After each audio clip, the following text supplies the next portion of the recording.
Welcome to Udacity. Welcome to Udacity's full stack nano degree program, and welcome to this Udacity mentorship session. I'm so excited. I'm totally happy, and I'm really happy to spend this time with you in this mentorship session. Let's get into it. Let us rock and roll. Let us see what we can learn and how we can move through this session. Yeah. The topics which I'm going to cover, well, it's about Linux server configuration. I'm going to do a walkthrough through the project, which is going to help you out. It's going to be a guideline. My objective is more towards practical aspects which you can take back home after the nano degree program and you can apply it in the industry. So who am I, and what makes me to think that I will be in a position to help you out? Well, I will try to explain you a couple of things, maybe from my perspective. I completed the nano degree program successfully. It was a challenging program, but it helped me to learn a lot. Udacity had a well thought about and thoroughly managed program. So once I completed the program, I felt, maybe I can go back and try and help out the others as well. And my experience in full stack is more towards core engineering for automotive and aerospace organizations across Asia and Europe. I've spent almost 20 years in information management across various tool sets. Primarily, my interest is more towards research, and I happen to manage and maintain, develop quite a lot of core engineering applications which are full stack, and it's more agnostic when it comes to languages and the tool sets, and most of them are intranet based within the enterprise applications, but pretty much mission critical and being successfully being operated by hundreds and thousands and delivering really successful product management tool sets across various companies. Yes, I have been a developer, I have been a DevOps, and I have been a full stack engineer for almost 20 years as a part of the role. I think you are in safe hands, so pretty much I will help you to understand the real world scenario and just walk you through how we do it with this Linux server configuration walkthrough. Let's try to explain one more really important thing at the beginning of this session. We are all here to help you and guide you with things. If you find something new, you want to like to share it with your mentor, you're always welcome. If you would like to ask some doubts, you have some queries, please feel free to reach out to us on either the chat channel or through email. We are always there to help and guide you out. It's always nice to share, and we are always there. Udacity has got a fantastic program, and we are here to help you out with that. So it is a challenging project, though. We have all been through challenges, but end of it, it's going to be great. So I've been through that bridge, and let's get on with it. Let's get into the stages which you may have to go through while doing this project. Well, Udacity covers most of the things, and there are a few things which we do in real world, that too with intranet applications, which I'm pretty much used to. Well, I will try to analyze this. I will try to approach it through a real world scenario. So this is how I will go, but this is how I did the project. So you'll have a chance to look at the project by the end of the session. You'll even have a chance to look at the prototype and test it as well, and you get a chance to read my GitHub pages. So sit back, relax, and enjoy this session. Try to understand as much as possible. I try to create a scenario where it will help you to understand and create an interest in moving together in building this project in a better way. So we start with the planning stage, and then we go to preparing stage, where we do prep work for all other deployment details, and then we start deploying phase, where we do the core application deployment, and comes the third party connections, where we do the OAuth, and I will talk very briefly about testing, and then maintaining the change process and the release notes and the guides, which are the additional things which we do in the industry. So most of you may be aware of most of the things, but this walkthrough will give you that additional help which you might require when you're attempting to push through the project and make it in a better way. So let's move on. First thing to do with the Udacity's project is to check the rubric. Most of us miss out on that. I did that too during my first time. So when I complete the project, this is how I should have checked it, and here is how I went about it. So these are the essential rubrics. The SSH key, secure key, should work as a grader. So I checked it, said okay. Root remote logon is disabled. I checked it. Grader can run as sudo and not as a root because it's one of the security fundamental things, and that's been checked. Port checks are really essential. This is the first thing when it comes to security in full stack, but even if it's an intra-company application, ports of the server is completely under the control of full stack engineer, and he's supposed to administer and manage it. Key-based SSH authentication is the only thing which is going to help you with the logging onto the servers when it is really difficult to manage too many different servers and too many passwords. It becomes really essential, and this is something which you will always find in real world situations.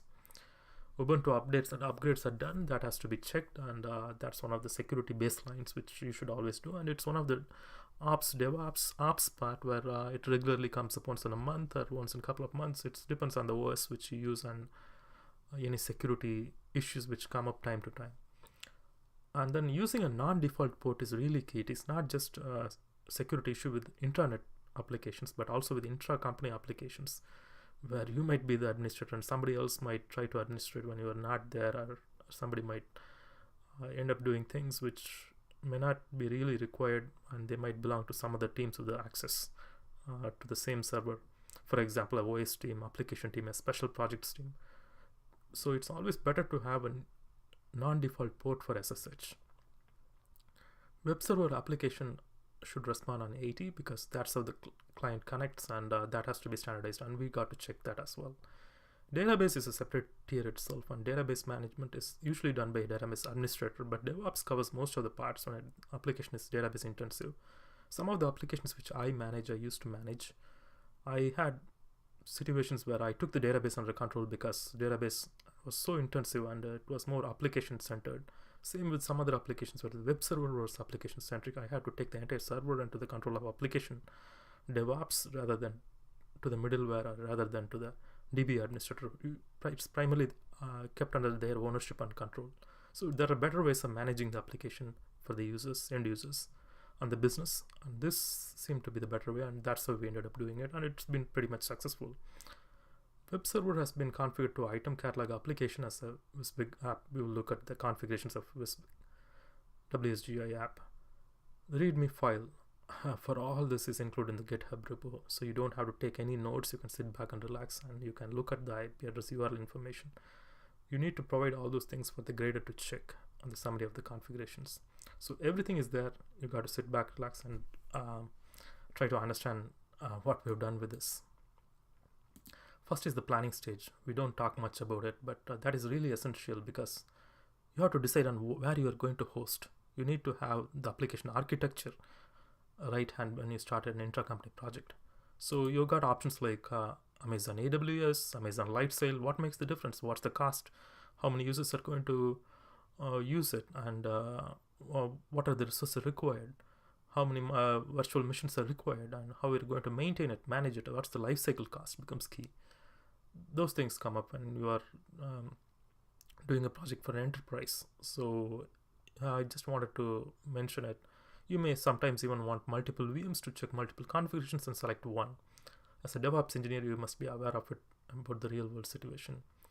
I took Amazon Lightsail, signed up Amazon Lightsail, and this is the most recent web view of the Amazon Lightsail portal where you get to start your own virtual machine. And I went for a plain Ubuntu, as you can see, and in the screenshot below, and created an instance, and it's a 512 MB RAM, 1 virtual CPU, 20 GB SSD instance. And since I'm from England, the beautiful Shakespeare's county of Warwickshire, where the Avon River flows. So it has selected London zone for me, which is the nearest zone for Amazon AWS services, and Lightsail for London is prepared and shared to us from there. So preparing for DevOps, connecting to the VM and verifying the purchase, making sure that Ubuntu works as expected is the first step. Yes, you are purchasing it from Amazon. That doesn't mean you don't have to test the OS as it comes. You need to go log on to the services and check you got what you bought. That's always the first step. Whoever may be the supplier, whether it's IBM or whether it's Amazon or Microsoft, it's always the first step to do. You got to be sure things work as a DevOps engineer for your enterprise, and you got to perform your tests at every single step, and that becomes key for achieving maximum uptime, and unexpected problems may not crop up. And you can see most of the things connect through SSH, and they've got all the modern DevOps facilities, such as from the VM's outer portal, you can connect most of the things, and you can control storage, metrics, networking, where we can control the ports and the IP addresses. Snapshots are really very key to modern DevOps. Tags history, and you have an option to go with a private IP address, which I have done in this case, and you can attach that IP as well. So I have attached it, so it will be helpful for all the Udacity participants to go back and look at my project. So modern DevOps is more about maintaining it. It's more about a practice. It's more about maintaining a full stack application, and it doesn't have any control on which tools and how to do it, but it's rather a process. So in this case, I'm trying to do the disaster recovery and disaster management by creating instant snapshots. So you have a facility there. So this is one of the good practices when you go through the DevOps and with a full stack application. So now we look at how we set up the grader. So as you can see, first I do an update, make sure that things are up to date, and then we create a grader by using add user through a sudo. And then we make sure that